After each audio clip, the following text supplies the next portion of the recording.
Hello and welcome to the Southbound Sports Show. I'm your host, Richie Leahy, here with my co-host, Matty B. Having a little bit of technical difficulties, and I'm trying to do an actual video type thing. So if you go to YouTube, look up Southbound Sports, subscribe to us, and get updates. We go live around 9 every Tuesday. And this week we're going to be talking about Big Ten expansion. And it seemed to heat up last week. Down here in North Carolina, the board made a change to where the approval process for leaving a conference comes down to like the chancellor doing a pitch. And so they made it so that it's easier for a school inside the UNC system to leave their conference. Now, for those that are keeping track at home, it's similar to how UCLA ran into issues because them and Cal and a bunch of other schools in California shared the same board. So UCLA as a school were like, hey, we're going to the Big Ten. And Cal was like, no, you're not. We're not approving this. Like, we're getting our guys to vote against it. And so they were trying to rally all the other Cal schools. And eventually the board decided that it was best for the university system. Like if UCLA went, they'd be making more money. And I think, I could be wrong, but I know the initial agreement was that like UCLA has to pay Cal a certain amount of money every year. And so I'm pretty sure that's still in the agreement. So people at Rutgers that are complaining about not getting their full payout from the Big Ten yet, and like Oregon's going to be doing the same thing. Imagine if you do get the full payout, but you're still paying like your little brother school, like money just to be quiet.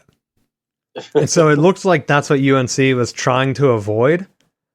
And so now they're making it so that a school can do what's in its best interest in terms of like athletics and that type of conference alignment, which to me struck as kind of odd. So I've been talking to a couple of buddies of mine and some people that I know have inside tracks, and I've heard a couple of things that to me, I don't really believe. And I've seen it posted on a couple of message boards too. And the first one is that there's going to be this mass breakaway where all the schools kind of go into their own league. And just real quick, the reason I don't think that's going to happen is you can't form a mini NFL with a bunch of schools that are tied to like state governments, try to become a monopoly. And then the key that always makes my ears perk up is someone told me that there's talks about trying to do a salary cap, which to my knowledge is illegal. You can't restrict someone's income, especially at like a state level or private school, like just because you're in a group, right? That's like tampering. And the other thing that stood out is you also can't leave the NCAA, which is a national organization, and then not include every state. That's the one aspect that people kind of overlook. But you're not going to break the national board and then say, hey, you guys have no access to XYZ or whatever. We're doing this. I would be very shocked. Like, people keep telling me, oh, XYZ school, they're getting in. And they're like the third or fourth school from their state. And I'm thinking, nah, you have a better chance of seeing like Wyoming or West Virginia pop up in there just because from a politics side, their politicians are going to want access, right? Because if West Virginia's left out, their politicians can come on and try to do a national thing to like the Supreme Court, and they're not going to rule in the favor of like the big schools, right? Because they're still getting tax dollars. They're still getting funding from outside. The other thing that I've heard a couple people have... someone tied to Ohio State told me that Ohio State's been looking into possibly privatizing like their athletics. And I believe it, right? To where they might just become the Ohio State athletics thing and not really be tied to the university. And I wonder if they were almost using that as a threat. Because if they did do that, and then they formed like a mini NFL, then it would work. But that goes back to my original argument from weeks ago, where if you remove the school aspect and just make a semi-pro team, what's the connection? Like if you went to Ohio and you were a Bobcat, and now Ohio State was so greedy that they ruined college athletics, you're not going to just start cheering for the Buckeyes. You might just cheer for the Bobcats and whatever's left behind. Because I guarantee the schools that are abandoned, they're not going to let Ohio State's private semi-pro team play in the NCAA tournament anymore. Because that would be insane. Right? You know, I almost... We've kicked this model around before, and I almost feel like if you go with the two super conference model, and you do this like essentially AFC NFC style thing, the question that's always sat in the back of my mind is, what do you do with the teams that don't necessarily qualify in that? Because I always have the mindset now, and maybe it's just out of paranoia or ongoing negative feelings from the playoff snub, but I'm like, as much as I think Florida State would deserve a spot in either the Big Ten or the SEC, it's not a guarantee that they go that route. And especially when you look at like the SEC having Florida in-house, and they already have that print in Florida and in the South, that there wouldn't be that motivation to add Florida State. And, you know, crazier wins could pull a different. I'm hoping that Florida State doesn't get left out in it, but I also am not going to put up my blind faith in the Big Ten's going to come knocking either. But I think when you look at that, like, so you expand to however many teams, well, what do you do with, you know, like using your North Carolina model? If UNC makes the jump, but then what happens to NC State and Duke and East Carolina and App State? Like, you know, I feel like at that point, maybe you have some regional conferences where it's almost like how they have the relegated leagues or relegated conferences, that you have a chance to win out and play yourself into the power conference. And on the flip side, I'm sorry, Nebraska, I'm sorry, Rutgers, just because you were in there and you've done absolutely nothing doesn't mean that you deserve to keep your place at the table either. If we're gonna base this purely off of we want the best teams, well, then you got to earn your weight. And if you're not winning, then play down. Well, see, that's the one thing that they could do to kind of get around it, is do the relegation. And I think a lot of fans need to be careful with that. Because, like, using my West Virginia example, West Virginia in the Big East was always on top. They jumped to the Big 12. They've been having issues. What if they go down and school support, because they're a smaller school, just drops? They're not getting money. They're not getting recruits. And they never, ever come back. And you're the flagship. And a school like SMU comes in and they're just throwing money around. They're like, we don't need TV money. We got oil money. I'm going to do whatever I need to do to compete. And that's where I think the schools really need to be careful, because you see with basketball, and like Duke, doesn't matter what the head coach position does. They have money to throw around. They want to invest it in basketball. And that's where you're kind of like, how do you decide what schools get access and what don't? Because I see a lot of people drawing a clear line like, 32 team super conference or 48. We can do two leagues of 24. It's awesome. But that's cutting out what the old Power 4 was, like 68 teams or something like that. So no matter what, you're going to be cutting schools out. And that's why I said last week I was going to bring in, I think we're going to see a small change. And this kind of goes through, I'm going to look at the Big Ten first, because I think the Big Ten and the SEC need to be careful with how they approach it. Before I get into this real quick, The latest proposal is that there's going to be a change in 2026. The Big Ten and the SEC, there are rumors that they're going to announce an expansion relatively soon that's going to happen that year. That lines up with Florida State's potential lawsuit date, where one of the lawsuits said that they could get out theoretically in 2026. I have a feeling that UNC, all the ACC stuff has been done in North Carolina. They kind of know that, and that's why they did the Board of Governors vote last week. Because why else would they randomly do that? Right? And ESPN didn't promote it because they don't want to lose UNC. But I didn't put any stock into that when I made this chart. But so what happened last week was the Big Ten and the SEC, they said, hey, we want to go to a 14-team playoff in 2026 because we're going to be expanding again. And we want to have our two teams get the bye. So like last year, Michigan and Alabama both would have got the bye. And then everyone else kind of just there. But we want 3 or 4 auto bids and everybody else gets 1. Well, then the ACC and Big 12 were like, whoa, wait a second. We need 2 auto bids then. And that's where I think things start to get crazy, because if you're locking in auto bids, how do you know that a conference is going to be worth the auto bid? And you're opening yourself up to political scrutiny, which is kind of like what they don't want. And so to me, I'll put together a simple model.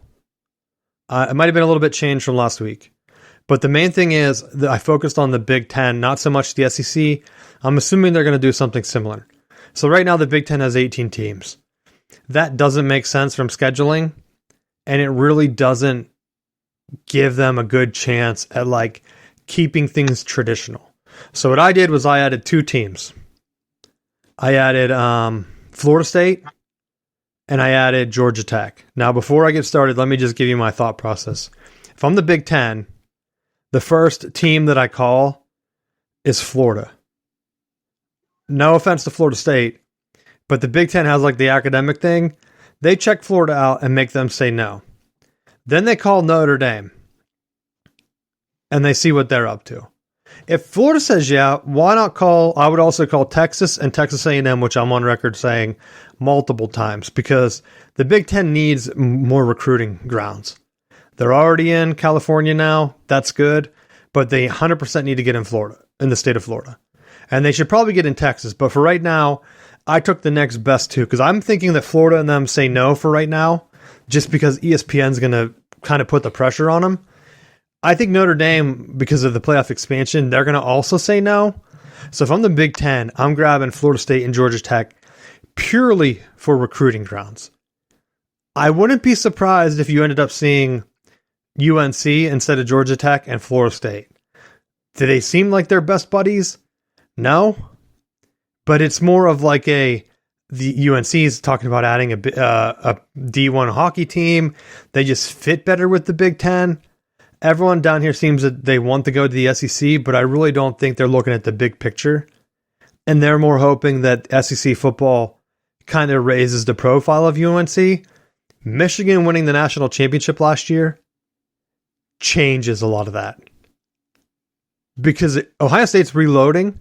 If Ohio State wins the national championship this year, the Big Ten has won back-to-back, and they also have Washington or Oregon. Heck, if Oregon wins it, it doesn't matter. Or USC. Like, there's a lot of extra teams now where before the Big Ten, they really only had 1 or 2 teams competing for a national championship, where the SEC usually had 4 or 5. That's why they were able to win so many more. Same with the ACC. They were in the Big Ten's boat where they only had 2 teams competing every year. Now, with the Big Ten being so big, they can kind of go above it. The problem is they have a scheduling issue. By going to 20 teams, they can do regional groups. I did keep one thing where I have Rutgers and Maryland here in the East group, but I purposely put Indiana and Purdue in Group B, because if Notre Dame came with Florida State, I could easily see not really a geographic group, but I would probably put Florida State, Penn State, Notre Dame, Indiana, and Purdue in a pod, and then just kind of shift the Rutgers and Maryland like to the Michigan, Ohio State one, because I really want to have 2 power teams, and I don't think Notre Dame's going to want to be in the Group C here with the other Big Ten teams. I think they're going to want to be shoehorned in the East.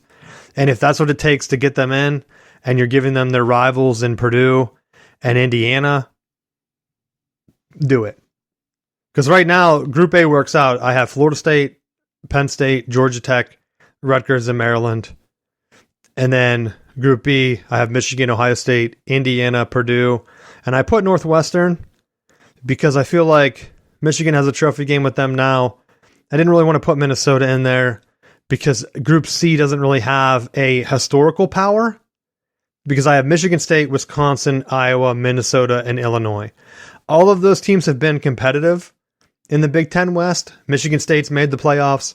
Wisconsin has a couple division titles and conference championships in recent times.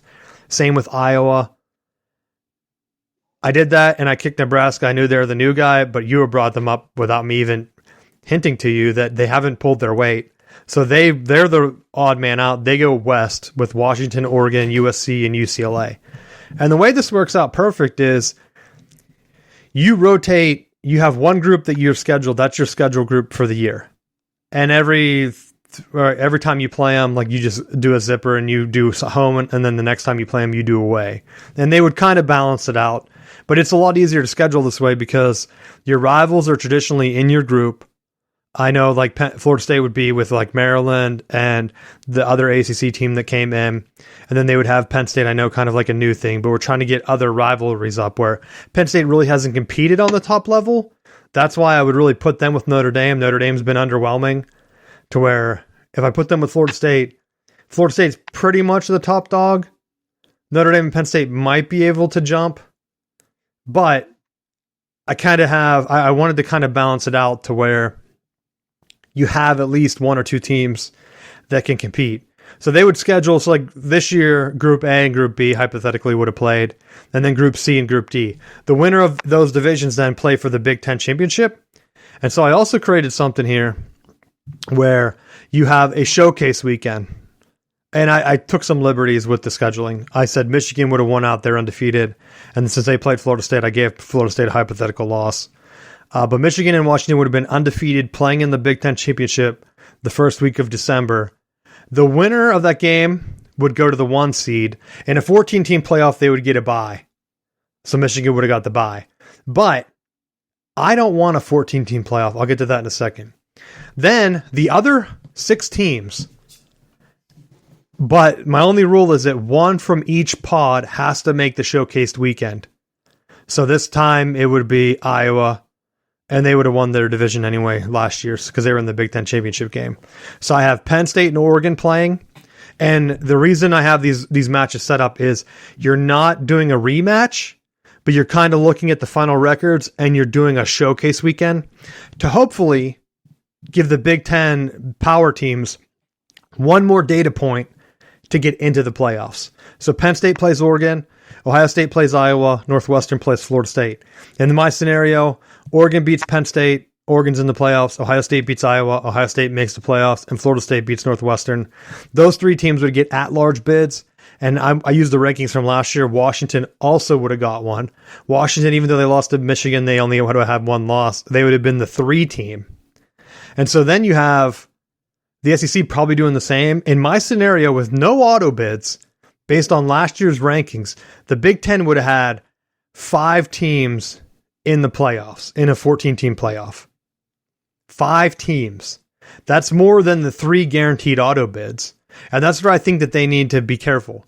Because if they push, hey, we want 3 auto bids, and then the Big 12 and the ACC also get 2 auto bids, you're not going to have a lot of at-large teams. And I think with their larger conference, if they're able to nab Florida State to solidify like an Eastern type division or whatever you want to call it, that team or that conference is going to have more chance to get teams into the playoffs going forward. Real quick before I get your thoughts, my dream scenario would be an 18-team playoff where every conference gets 1 auto bid. The lowest 4 ranked teams do a play-in game. the next weekend after conference championship weekend. So I think I looked at the year the schedule this year.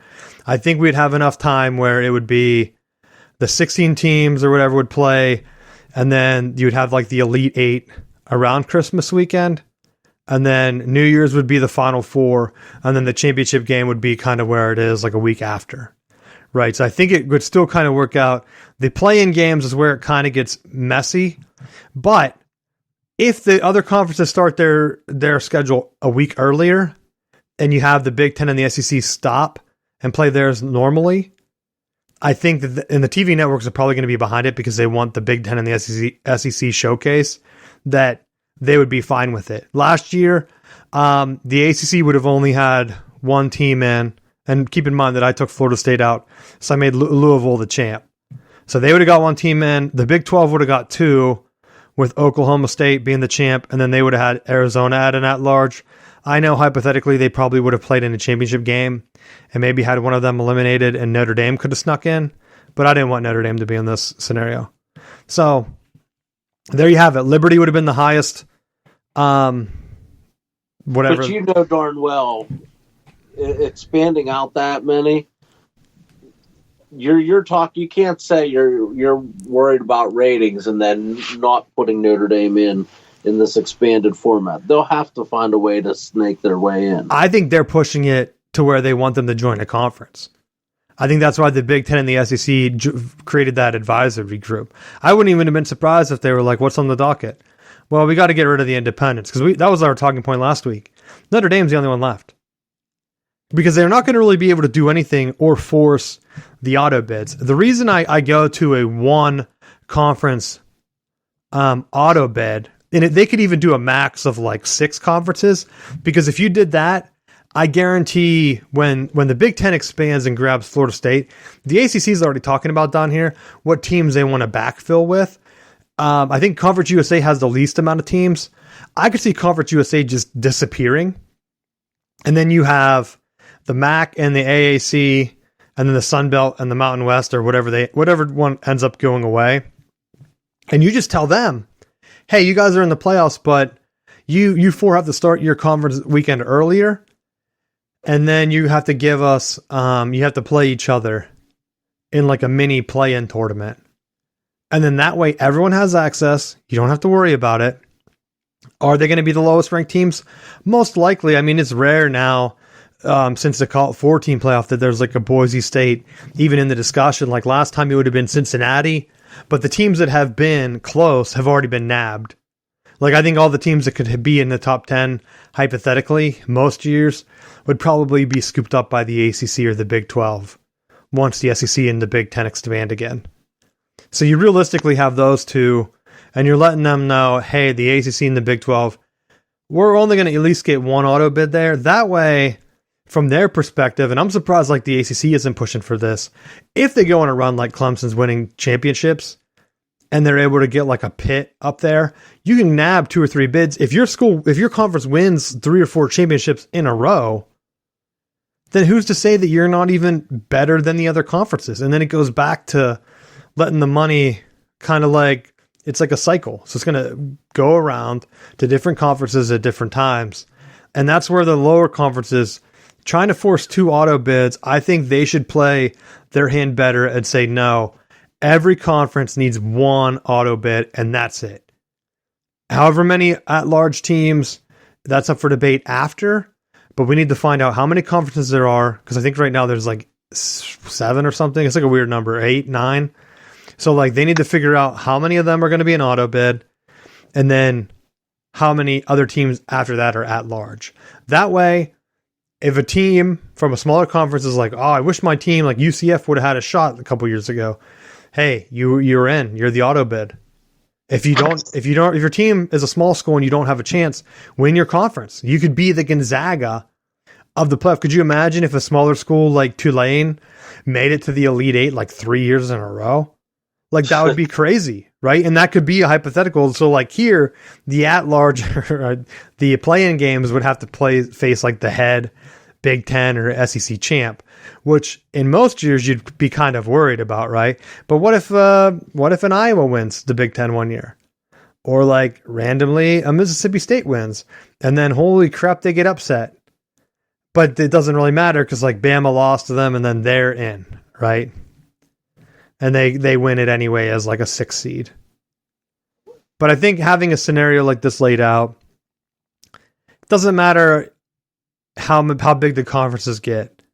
As long as you give equal access, I wouldn't care about NIL or anything like that. Because you have the Ivy League schools now, their players are starting to unionize. Who's paying them a salary?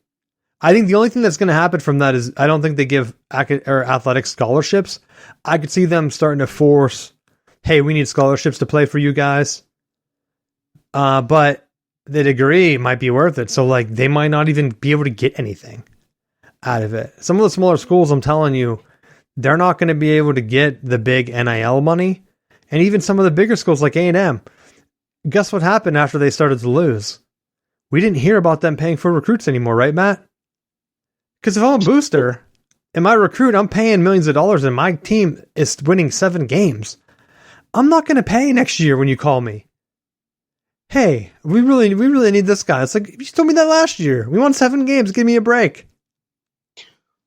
Well, and I feel like that's where that relegation system works, because when you look at what you're describing, how many times is that Tulane team going to be able to stand up to Alabama? You know, it's the NIL system and the way that the playoff formatting has worked. It's already created these tiers within the college football ranking. They're not outright saying it, but I mean, you're clearly seeing it. There's constant discussion. It's never, I wonder which ACC team we can get in the playoffs or which Big 12 team can we get in. It's how do we justify 2 SEC or two Big 10 teams in? Well, even that, they're talking about, hey, we got new blood in the national championship this year. Michigan and Washington both won national championships in the 90s. So it's like, that's not even like the distant past. It's not like when TCU was in it, they're like, hey, they won it once in 1938. Like, yeah, that's some kind of new blood. But for a lot of teams, it's been there before NIL. It's the same teams based on recruiting ground and brand and prestige and sometimes like academics, where a team can kind of pull the recruits like a Notre Dame or a Michigan can pull recruits from all over the world because they want to go there. And like, that's not going to help. NIL is going to help a little bit, but at the end, you're still selling NFL access and you're still selling a bunch of other stuff that I see a lot of teams that are doing gangbusters in NIL. They're not sending guys to the combine. They're not producing guys. So at some point, you're going to be paying for these guys, and I don't know if it's going to pay off. So it's going to be a weird thing. That's why I think that they're starting to push it, because I think a lot of the big schools with money are getting spooked. A&M's been paying. They haven't won anything. They're worried that they're not going to be able to make the playoffs. They're thinking, hey, we have a voice right now. We might only be able to get the 3rd place SEC. We need that to be an auto bid. Because what if we win it and they leave us out? Like to your point, like you said about Florida State. What if A&M wins it? And people are like, yeah, A&M sucks. We're not putting you in the playoffs. Because that's a more realistic example, because they're paying for all these recruits. They want to see some return on their investment. They haven't been getting it. And they have to look at things and say, like, we might never, ever win the SEC. Even Texas coming in. They're saying, we're taking the big bucks. We just won the Big 12. Maybe they're having buyer's remorse. I find it hard to believe that a random February after the playoffs where the Big 10 wins, that a lot of other schools are just randomly ready to make new deals for the playoffs. I think a lot of it's coming from the SEC, where they realize, hey, we have Oklahoma and Texas coming in, and Oklahoma hasn't made the playoffs in a while. Texas just won the Big 12, and now they're thinking, we might not win the SEC. When will we get back again? Because like if Texas wins, or like let's say they lose a couple games, they might not get picked. They might not get picked. And putting the auto bid in, I don't even know how you would determine who the 3rd best team is in the SEC. Because if it's so large and you're not playing each other, in my model with the Big 10, they're playing each other every 3 years. You would play every team. If it got a little bit bigger, I think I talked about this before, where if it went to 24, you could do an 11 game schedule, and that would give you a little bit less of, because I think each group would have 6, right? A 24. So if you did the 5 in your division and then the other crossover division, you'd play an 11 game schedule. You'd only have one extra game, like kind of as a warm up game. And for the SEC, I think the Big Ten, I think, would be fine. Because if they did that, they could play a regional warm-up school, and then NBC, Fox, and CBS would be pumped because they're getting more interconference games throughout the year, and they're getting better TV than if, like, okay, Pitt's playing Penn State. Awesome, that's great for regional fans, but they're not really bringing in the TV numbers that even a Penn State, Ohio State would get. And if Penn State's in a different division, I think the networks would rather have Penn State play Ohio State every once in a while instead. And so that's what these other conferences have to be worried about too. Because what if the Big Ten just decided to do that? We're just going to do an 11 game schedule. You really won't know how good our conference is, but we're going to hype it up like nobody's business. And who knows, we can get in the playoffs like the basketball. Like, well, a couple years ago, like, didn't the Big Ten only win one game? It was like Michigan was the only basketball team that won. But they got like 11 bids, buddy. Why? Hype. Hype. That's all it needs. And if they only play themselves, could you imagine like Ohio State talking about how fast their receivers are, how they have SEC speed, but you wouldn't know until they lose in the playoffs.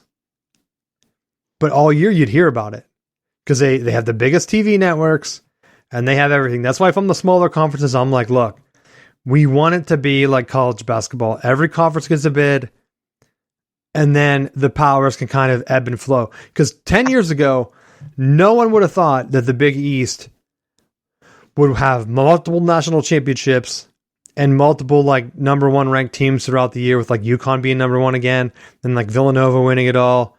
And so like no one would have guessed that. Everyone would have thought when the other Big East kind of split and the football schools went to the ACC, everyone thought the Big East was dead. But they kept a small conference together and they were able to make a couple of runs. And that's why, like, I'll say it again, I'm on record. I don't think Clemson gets picked. I'm worried that NC State's not going to get picked. So the best way for them is to play in a watered down ACC, win the conference, make the playoffs, and then win a couple games, make it to the Final Four. Because I've been saying all along, if you shift it to kind of a basketball mindset where, hey, we're NC State, holy crap, we made the Final Four in football. Can you believe it? 10 years ago, you couldn't even win the ACC ever.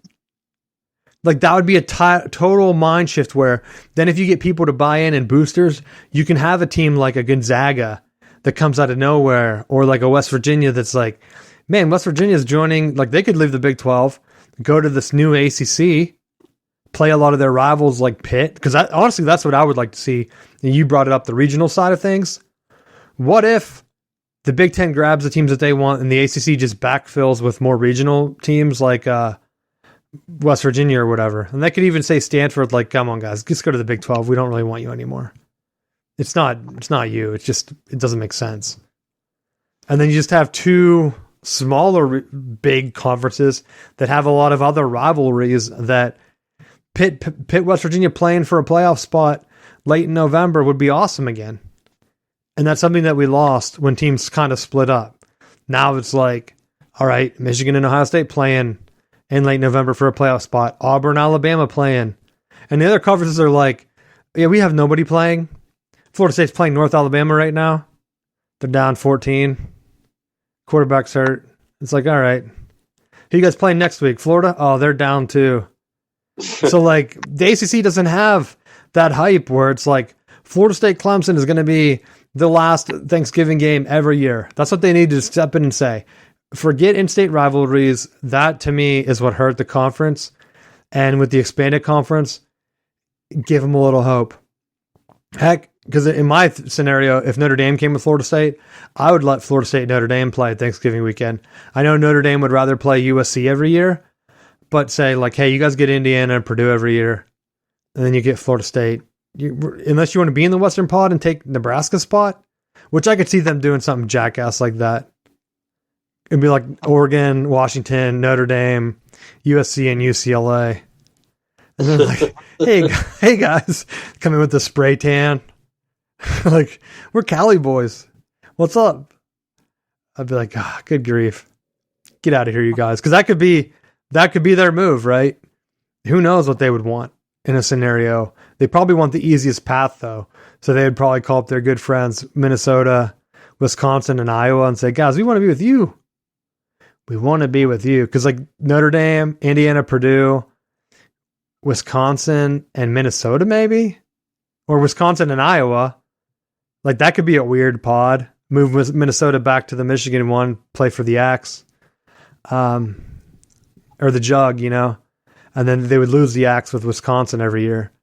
But then Ohio State would lose or they could bring back the Illinois. Do they still play for that stupid trophy? So Michigan could play for the Jug every year and the Paul Bunyan Trophy if they bring Minnesota and Michigan State in the pod, but I really don't care about those. I'd rather have the Jug, to be honest. But that's my scenario. I laid it out. Sometimes it's easier to see. I really think that giving smaller teams access, especially like down here in North Carolina, we have App State, just cutting them off would be weird. And then like having them play for like a smaller thing, I'm telling you, people aren't going to tune in just to watch a super conference, because the teams are going to be beating each other up. Look at Florida right now. They don't get any TV viewers anymore. They're winning 7 games a year, if that, 5. If they cut out some of their other games, they're going to be winning even less. People are going to tune out, and that's going to be it. And the NCAA is going to, or not the NCAA, they won't be the NCAA anymore. The Big Ten and the SEC are going to say, like, look, no one cares anymore. We don't know why. And it's like, no, that's why. People tuned in for hyped up matchups. You got rid of them. Now, Michigan can play 3 MAC teams and then a 9-game Big Ten schedule and hopefully get 10 wins every year. And they could still have that level of hype, especially making a playoff as like an 8 seed or something. Be living the dream. So that's my thing. Would you be interested in Florida State joining the Big Ten in that scenario, or would you want them to stay in the ACC if the ACC gets 2 bids? I mean, if they can get a Big Ten bid, they're stupid to pass it up because of the TV money, the bias within the conference.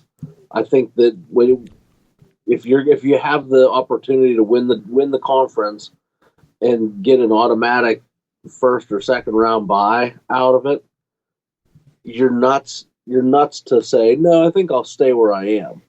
I mean, like, I on one hand, I've seen this scenario play out because this is essentially what they've been dealing with. You know, being in the ACC and just knowing that there's already this level of, well, it's not as good of a conference type mentality, and it just, I don't know. I think they're already battling that, and they're competing without the extra TV money coming in.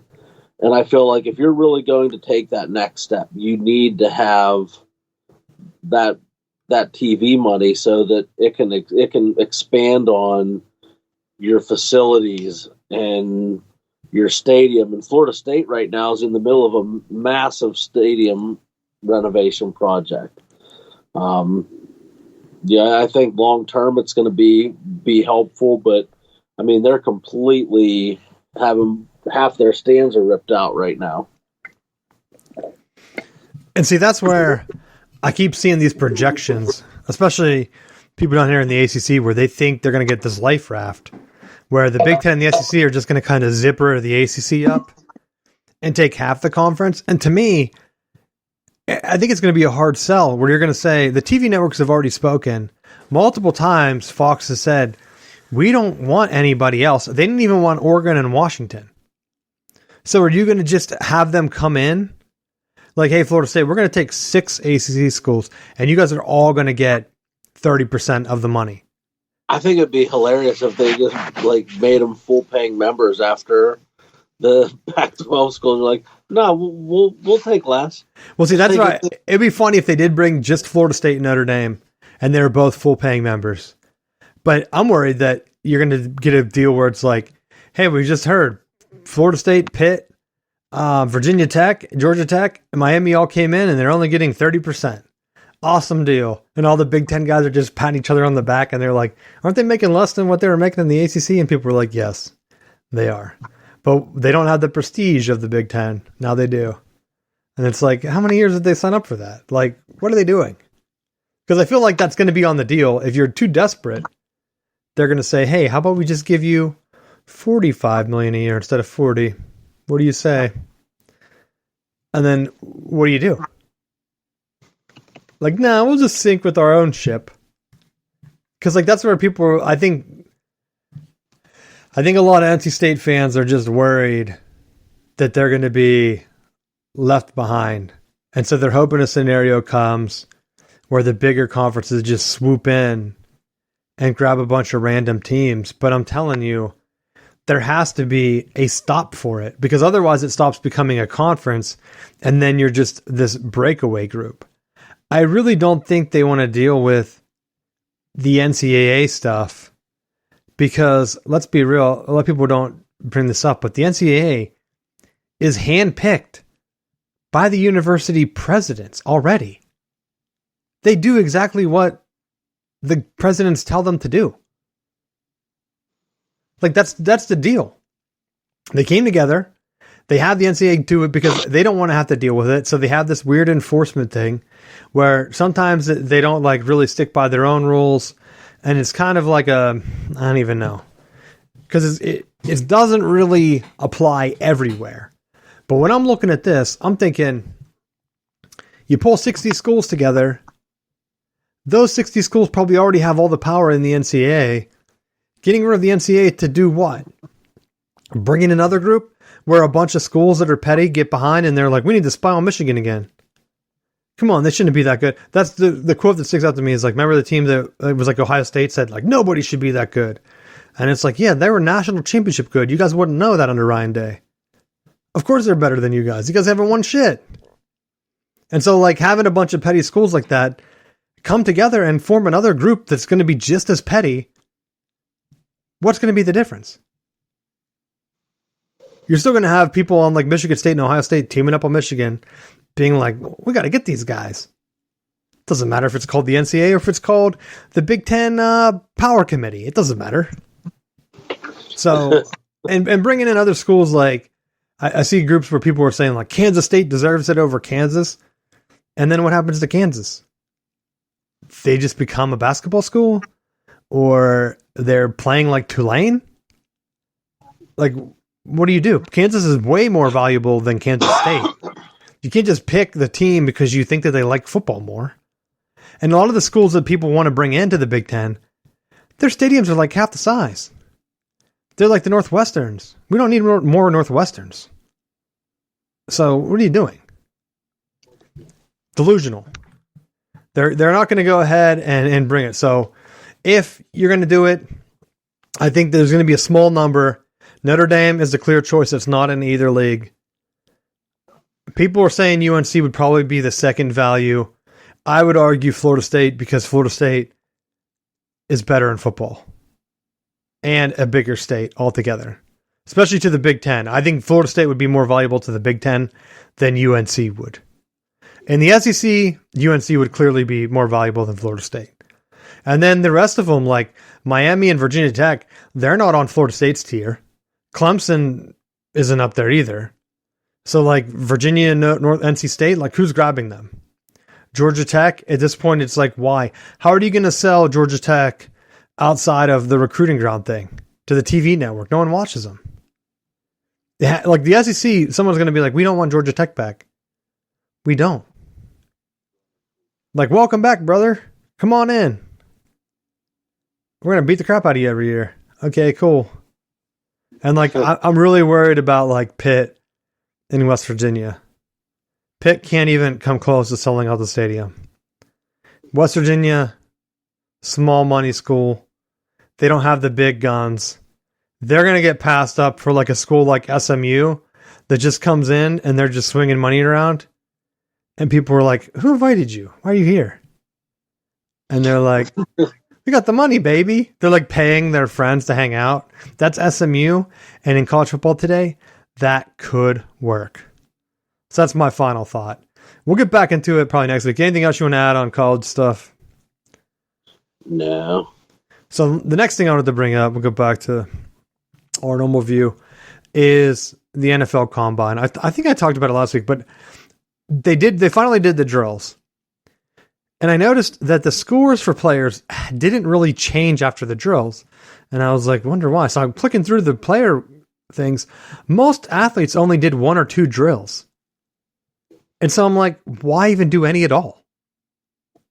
Like the Combine has clearly dropped so much to the point where it's like, it doesn't matter. Like Marvin Harrison's not doing stuff. Okay. What's it going to do for him? Like, is it going to make him fall? Probably not. Yeah. Someone's going to take a shot at him. But I think where the Combine is helping is for guys on the fringe. Like when you're looking at, I'm trying to make a move and I'm trying to move up and I'm betting on myself, the Combine's helping. In some of these situations where, like a Marvin Harrison, that you already know was a front runner in the Heisman talks last year, and he already has the tape and the name and everything else going for him, that the only thing that he would do by participating in the drills is potentially hurting his stock. Because if he doesn't bench enough or he doesn't run this time, then it's a potential red flag to a lot of teams. But the players are still going to do it at the individual workouts anyway. Because you're not going to come in, because Travis Kelce, he brought up this week, I have to, mention Taylor Swift's boyfriend. He said that... You're such an idiot. He said that he was smoking weed, so he had to miss a year of school. And the Cowboys wanted him to repent. And he's like, look, guys, just don't take me. Which is a good attitude to have, I would think. Right? Like, I've moved past it. If you don't believe me, I'm not going to sit here and beg for forgiveness. So then they didn't take him. And then the rest is history. But I could see, I'm not going to bench for you guys. I'd be like, that's a red flag. How weak are you? Do you think if you're the guy, you're going up to the player and push him a little bit to see how, if he goes flying, if he's weak? Because at some point, if you're not doing the drills, or you can have as much production on tape, but there have been a lot of busts. So you kind of want to make sure that the guys are healthy and they're throwing and making good decisions. Because I watched JJ's workout because it was going viral because some of his deep bombs were on point. And he also had some crazy throws. And then I was wondering, do a lot of players miss a couple throws in Combine? So I'm looking through other people's tape and I'm yeah, they're all missing the same. But the caption on JJ's was hurts his stock with an inconsistent thing. And then the next person that posted on Twitter was JJ McCarthy shooting up the draft boards after on point throws in the Combine. I'm it's the same exact video. You guys just going for the clickbait here? Because I thought he looked good. And then someone was saying that he winds the ball up, takes too long. But I'm I was timing it in my head, and he gets the ball out pretty quick and accurate. And then they were saying that he's probably going to move up to near the top 10. Where Caleb Williams, I'm not sold on, because at some point you need a guy, and I've me for a long time. I like winners. Winners find a way to win. Tom Brady was a winner. I've been saying it when he went to the Bucs. Every NFL team should be trying to get him. It was insane to me that teams didn't want to get him because he was a proven winner. And I didn't think Belichick was the driving force. And I was right. Tom Brady was the winner. And so when you have a guy like Caleb Williams that isn't winning, you're hoping that he becomes a Patrick Mahomes that became a winner in the NFL. Won some close games. Some games they probably should have lost. But now he's starting to get that swagger where Patrick Mahomes is becoming a winner. He won me over this year coming back from the Niners in that Super Bowl where their team had no business beating that Niners team. Niners were way more talented. You're smoking crack if you think that the Chiefs were anywhere as talented as the 49ers this year. The 49ers could have easily blown them out by 2 touchdowns. And it was embarrassing, is poor coaching on their part, that they were even close to the Packers and the other team that they almost lost to, was the Lions. Like, they're down. Like, they should have lost to the Lions. So, Caleb Williams, to me, his behavior on the field and off the field doesn't line up with Patrick Mahomes. So there's nothing in him that what I've seen in interviews or anything that makes me think he's worth the number 1 overall pick. I also am in the boat where I'm at the point where I don't think UNC quarterbacks are any good. Can you name me one successful UNC quarterback? Mitch Trubisky. They're entering Ohio State territory for me, Matt. I've been thinking about it. And this goes all the way back to Mac Brown at Texas. I know Colt McCoy got hurt. Vince Young, bust. Colt McCoy, bust. Nothing happened with him in the NFL. How many other quarterbacks has he put in there? And UNC as a whole, I'm starting to think that it's like more of a system thing that they run, where it's kind of like Ohio State, where their guys are going to be a bust. CJ Stroud might prove me wrong. He might be 1 in a million, where he's actually successful. Didn't he transfer in from like Georgia or somewhere? So maybe that's what does it. Joe Burrow transferred out. CJ Stroud transferred in. Maybe the guys that the Buckeyes evaluate on their own don't make it. But UNC, there's nothing where I would ever draft any of their quarterbacks high. And just thinking about like the list, and I'm not saying that like JJ's a lock. I don't know any of the quarterbacks.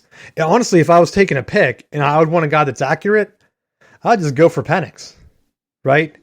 He looked the most polished to me. He took an under-talented Washington team to the national championship. That's a winning attitude. He beat Oregon twice. I don't know how you can pick Bo Nix over him.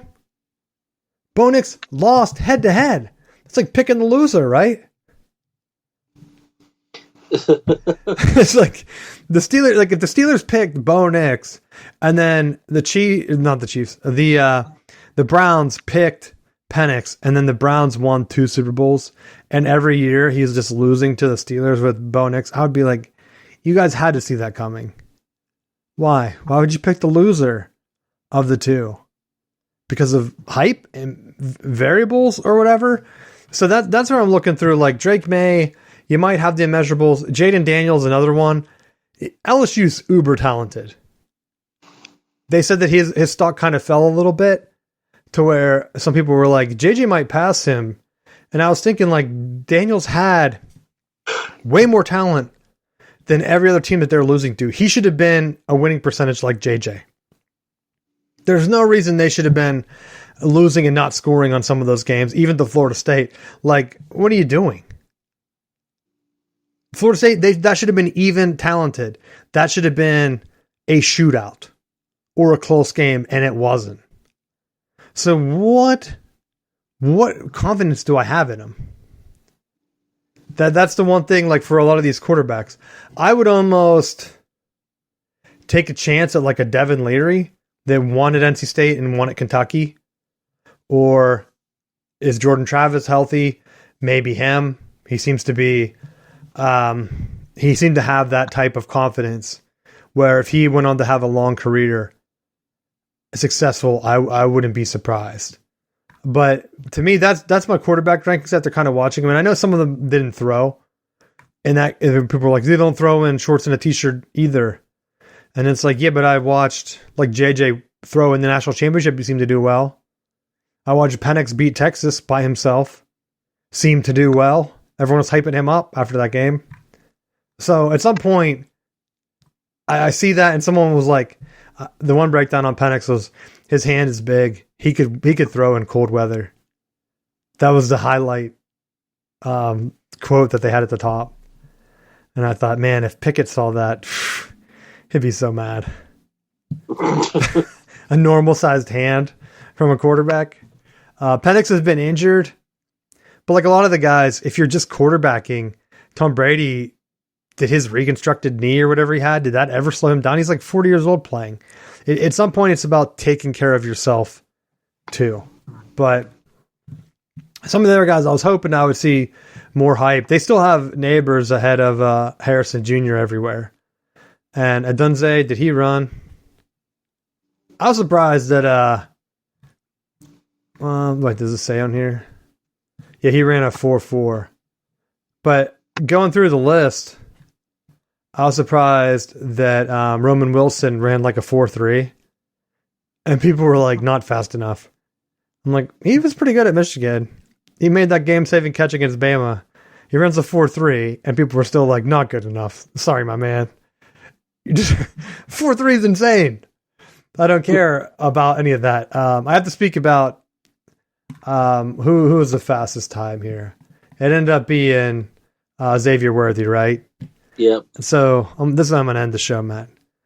Oh, no, I got to talk about the cuts real quick. But Xavier Worthy runs the fastest time, and it triggers Josh Gaddis to where he goes on Twitter and just starts throwing things all over. He's going crazy.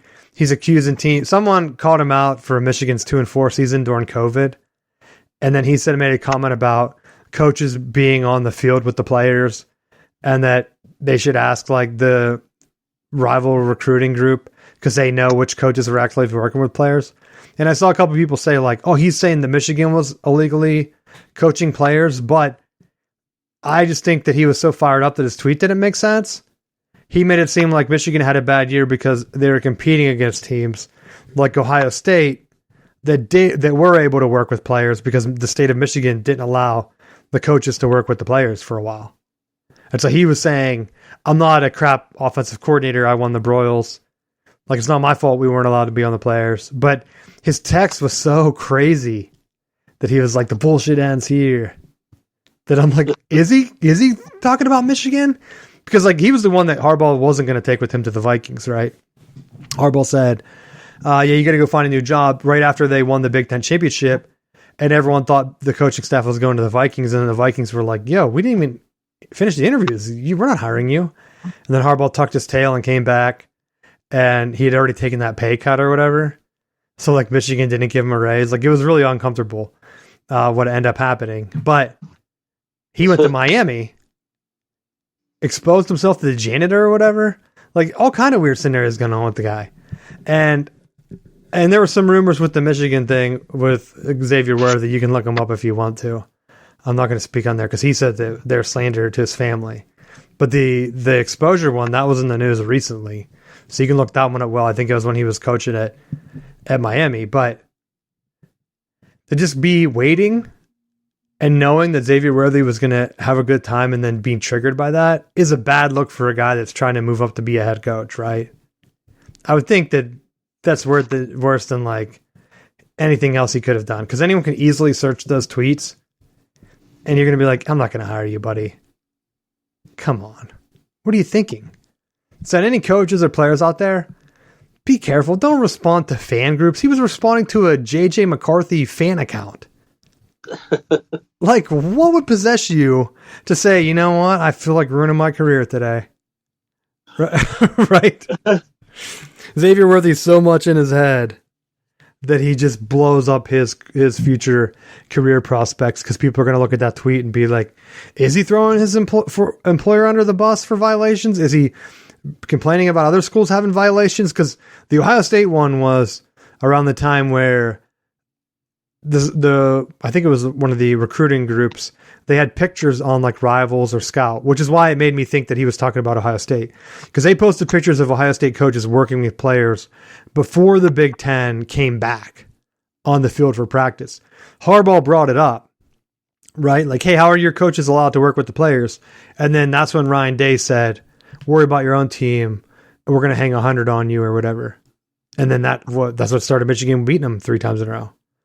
So that was the exchange that I thought Gaddis was talking about.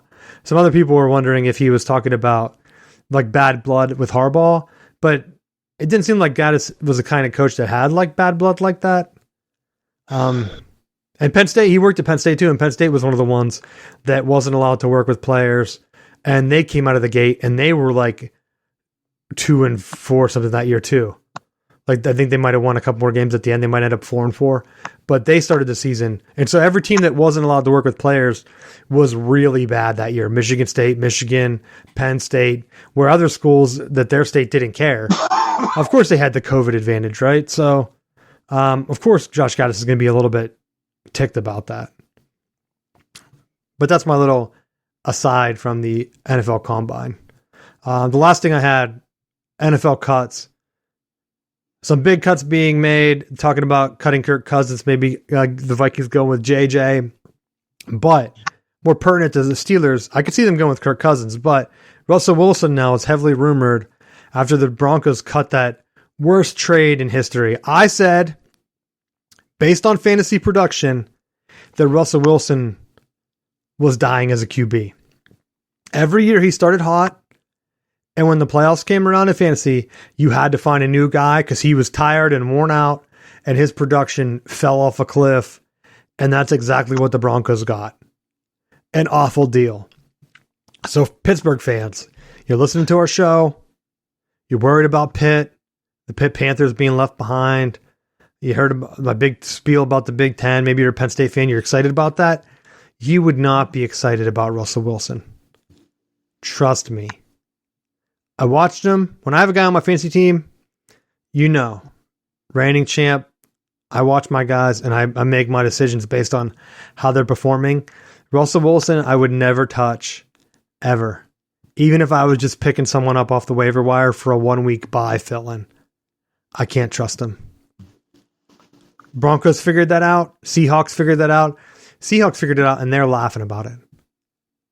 Could you imagine the news breaking, and they're like, oh, yeah. We knew it. We knew it. Overpaid for him, too. So sweet. Now the Broncos are just, what? Imagine being the quarterback coming into that. Where it's like, Russell Wilson wasn't good enough. Now, they should get they should get Drake May. Another hyped up guy, or they should trade for Caleb Williams. That'd be funny. The Broncos hype machine. Don't even. You don't care about the Broncos. What do you care? That's not the Falcons or the Raiders for you. If he went there, he'd have to play Harbaugh, coach Chargers. So you know their defense is going to be clicking. You're going to play the Chiefs. So you're going to be in a shootout with Mahomes every year. And then the Raiders, we don't know what the Raiders are doing at QB. I've said it with Adams there. They should do like a JJ move. They're looking good with Aiden O'Connell. No, the Raiders are going to they'll take that Tennessee quarterback because he threw the ball 90 yards.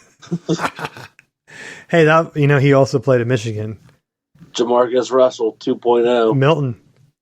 I watched Milton. I watched him plenty of times. He played. If you're looking for some Milton highlights and you want to see some good times, the COVID year when we played Minnesota, and it looked like, holy crap, Michigan got their pro quarterback for the first time ever. And then the next week, all the wheels fell off. And it was like, who is this guy? What's he doing? He's missing people wide open. Someone said that if you look up his interceptions at Wisconsin, you'll know that if you're an NFL fan that drafts him, you'll know what you're in for. But he seemed to be better at Tennessee. Tennessee's another school where they're probably voting for that third auto bid. They're like, heck yeah, we're not winning the SEC championship, but we might win third. We got to make sure we're in. Them and A&M have like a blood pact. But what do you think? If you're the Steelers now, there's more quarterbacks available. Who do you want? You want Russ? No. Well, I feel like because of the quarterbacks currently on the market, I feel like it took Pittsburgh out of the running for acquiring Justin Fields. Because the Bears seemed to lower, they were demanding a king's ransom. And now they're down to a second-round draft pick for him. And I don't know that I would give up the draft capital knowing that you can get Wilson for a year. I mean, I don't think you need to make a major commitment, because if you're saying Pickett's the guy, whether he is or he isn't, you can buy yourself some time adding a veteran quarterback that's had highs and lows in the league. Sometimes a change of scenery does those guys well. I mean, whether you look at Tannehill I think if you're Pittsburgh, you attack the draft from, we need to protect whoever's back there. And if you sign a vet, Tannehill makes sense because he would have played in that Arthur Smith system at Tennessee, so he'd be familiar with the concepts. And that's where I just don't know. They have to get an identity, though. You can't just pick a guy that's like, he might be okay. Because like a lot of teams right now that could also help the Steelers, like Chargers and the Seahawks, are both cutting a bunch of defensive guys right now to like save money. And so if you're able to get some other defensive help for cheap, then maybe you go for another, I don't want to say rookie quarterback, but you can go for another younger guy. Maybe you do pick up like a Kirk Cousins or someone that knows how to win with defense, that you can kind of build the identity around it. Remember when Ben won? It was because the Steelers' defense was awesome back then. He didn't have to do much. They were even downplaying it this year in the playoff run. They were talking about like how rookie quarterbacks really don't have a run, except for Ben, but we're not going to count Ben's because he didn't throw that much in his rookie run, right? That's whenever they're talking about C.J. Stroud. And I don't think you have to.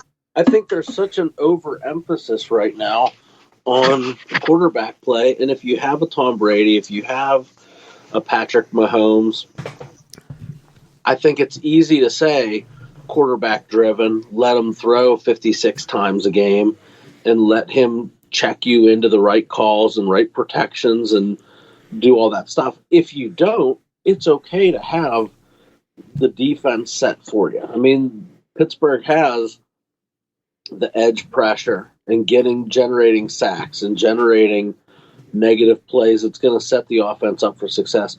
The only thing that you need the offense to do is don't go 3 and out every single drive and exhaust the defense. You can't be pass, no time off the clock and punt. And so a quarterback or whatever is not going to change that. Build along the lines and see what you can do just in terms of consistency. But I think a lot of teams think that if they get a hot quarterback, that they're able to make plays, and even if they have a crappy offensive system, the quarterback's going to bail them out. That's why I'm really interested to see what Harbaugh does with Herbert. Because, like, people just expect him to be like, oh, this is great. But it's like, in Harbaugh's system, Harbaugh's not going to let him go crazy. That's what the Chargers have been doing, and they've been doing shit. He's going to mold him into what JJ was, where he's like, why is he only throwing 20 times a game? What are they doing? That's what I want to see. Because even with Lamar, they were still more run focused for a long time. And that's what everyone was saying. Like, maybe he can't pass to win the games, but maybe you can. Steelers need to get back to that. Bring in some running QBs. Let's get some stuff rolling. There's not too many of them coming out of college anymore. A lot of stuff just going right to the spread. You're not getting any power, like you brought up Jamarcus Russell. Like, we're not seeing any big bruising type Cam Newton guys come through anymore. Vince Young I brought up earlier. Who's coming in that is that guy? And I think when I look at these quarterbacks, I'm not saying that they're all going to be busts, but what I am saying is they're going to bust if you try to take them and plug them in as a day one starter. Like, I don't see any of those quarterbacks being a guy that I would feel comfortable drafting or wanting a team to jump up and grab him and make him the day one starter. I just don't see it. Absolutely. Even Aaron Rodgers had to sit a few years. That's why I was more comfortable with Jordan Love, because it looked like he could move the ball and he was doing things a little bit different. Now, next year, when things are caught up to him, is he going to make the bonehead mistakes he made on that game-losing drive against the Niners, or is he going to be able to grow from that and mold his game based on what he learned sitting on the bench? Seeing how Aaron Rodgers adapted. Aaron Rodgers had to watch Brett Favre make how many mistakes, and then he was probably like, I'm not going to do that. I'm not going to throw in a triple coverage. And I do think that in that frame where you have a lot of other pieces in place, I think it's okay that you can win with a stopgap quarterback. You can take that journeyman, and it's been proven time and time again that they can win when you have everything else around them. And then if you want to take a fourth round pick on one of those guys, and you're going in with the expectation that they're here to learn. These are projects. This is taking time. I mean, I think you have to go offensive line to start. You got to look, if you don't address the defensive line in free agency or the secondary in free agency, you got to address it in the draft. And I wouldn't, if I'm being honest, I probably wouldn't touch a quarterback till the 4th round or 5th round, just because I think there's other needs that have to be met first. And if Deontay's looking to move on and once traded, fine. Get that capital, and I would rather see, another take a flyer on Keon Coleman and get another receiver that can actually catch. They could probably get another vet or two. Remember, like when they lost Juju and they thought he could go out there and he thought he can get more money? There are going to be guys floating around. So we'll check back in. We'll get a lot more of the roster cuts finalized because I think it just started. But anything else you want to say before we go? I was just proud of the Florida State guys at the Combine. For as much as Herb Street and ESPN tried to make a big deal about the Jordan Travis injury, they performed well. Almost like it's a team sport. I'm surprised you didn't bring it up earlier. I was talking about JJ. They've talked about Corum. Corum ran a 4.5, and I thought, hey, that's probably better than I thought he ran. And then people were like, oh, that's slow. What a bum. I'm like, a week ago they were saying he wasn't going to get drafted. Now they're saying he could be 3rd round. He benched 27 times. I'm like, good for him for showing up and doing the drills. And then they did a comparison like they did the overlay on the NFL Network, like for the agility running, like pure running back drills. And they were showing that like Blake was so much faster than a lot of the other guys that have been successful in the pros. And I thought, good for him showing up, doing the drills. He's older. He might only have a couple years to like make a run in the NFL. I've said he could probably be a 3rd round back, but do the drills, compete. That's what a lot of the small schools. I know Florida State had a lot of guys there too. I think that's a mark of like a good team that you're building, putting guys in the NFL, and that's why, like I brought up earlier, a team like A&M. Yeah, you paid for all the recruits. How many of those guys are in the combine? How many of those guys getting drafted? It's getting the right guys, and to me, that was a tell sign of the comments that they made about how important Norvell was to them and bringing them in and establishing the culture. They're trending in the right direction, and it was everything that as a fan I wanted to see, and I think it was more fuel to the Florida State fire. That's the only thing I've been kind of worried about Sherrone Moore coming in with like no experience. But reading like the NFL, they're saying how Michigan's offensive linemen are so far ahead of every other team there. And Sherrone Moore was the offensive line coach. That makes me feel a little bit better. Because offensive line can kind of move your entire offense. If you have a weak offensive line, doesn't matter how talented your team is, you're going to have some rough games. Where I think having a solid offensive line, if Michigan can maintain that and continue to have guys put up like that in the combine and get great results, then they're going to be able to maybe continue their success they had under Harbaugh, even with him not being there. That's my hope anyway. But we'll come back. Hopefully we don't hear any expansion news, because I'm worried that like if they act too fast, they're like, what if the Big Ten just takes UNC and Notre Dame? Like a slap in the face to Florida State, and it's off to the Big 12. But we'll see, because things are starting to heat up. Got that combine coming up, and then the UFL starts at the end of the month. So we'll be circling around on that. So thanks for listening, and we will see you next week.